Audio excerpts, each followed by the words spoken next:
Hey everyone, welcome back to CT Fulcrum. Before I get into today's video, be sure to like, comment and subscribe. I'd really appreciate the support. In today's video, I will be discussing the Forbes latest article on The Acolyte Episode 3, labeling it as one of the most disappointing Star Wars episodes ever made. Eric Kane, who wrote the article, had this to say. The third episode of Disney's The Acolyte is an embarrassment to the entire franchise, though the same could be said for so much Star Wars these days, outside of Andor and the first two seasons of The Mandalorian. Here's one exchange between two characters in this latest episode. May, the Jedi are bad. Osha, the Jedi are good. Later, the same two characters, the twin protagonist-antagonists of the story, as children in this flashback episode say to one another, "What have you done? What have you done? What have you done?" I want to ask Disney the same question. What have you done? The entire episode is a bad joke. We learn that May and Osha lived with their mothers in a society of witches, all of whom are female. It appears they were conceived using the Force, or something. Force-using witches are also apparently frowned upon in this galaxy. They call the Force the Thread.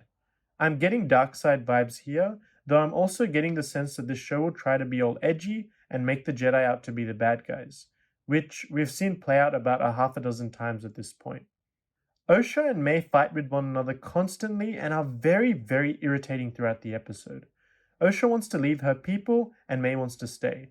When the Jedi show up and ask to test the girls for their Force powers, they agree to fake not having any, but Jedi Master Soul convinces Osha not to lie, and she says she wants to be a Jedi and leave with them, against her mother's wishes.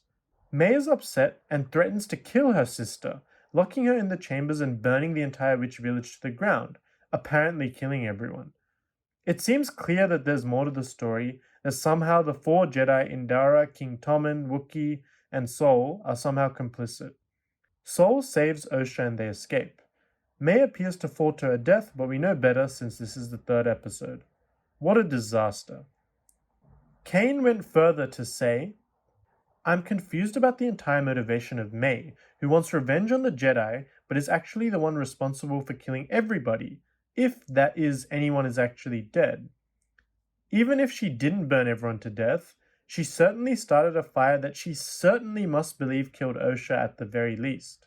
The Jedi in Episode 2 killed himself over this, it seems. If there's not more to this story, this will make absolutely no sense whatsoever."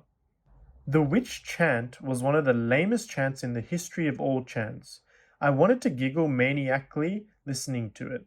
I also wanted to cry. The Night Sisters are the better witches. Merrin from Star Wars Jedi Fallen Order and Survivor is a better female witch character than anyone on this show. This show had something like $180 million for its budget, and I cannot for the life of me tell where all of this has gone. Every world feels small. Every set feels claustrophobic. There is no sense of scale or variety. It's all so relentlessly generic. But hey, lightsabers! Re-watching The Escape with Soul and Osha, this room with the pile of bodies is clearly not from a fire, so yeah, there's more to this. But that doesn't change how ludicrous the whole "I'll kill you" bit is, and how May very much tried to burn her sister to death. Regardless, what a weird way to end the episode. The girls fight, the fire spreads throughout what appears to be a stone cave, yes, stone, and then suddenly they're passing all these bodies. We didn't hear any commotion or screaming or battle. It's more confusing than intriguing. In Eric Kane's last comments, he says, "In fact, next week's episode, which is too short and has an annoying cliffhanger ending, is leaps and bounds better than this one, so that's something to look forward to. Silver linings and all that jazz." And that is that. Forbes writer Eric Kane's absolutely scathing review on The Acolyte Episode 3. Let me know in the comments below. Do you agree with his thoughts on this episode, or what don't you agree with? And until next time, the Force will be with you. Always.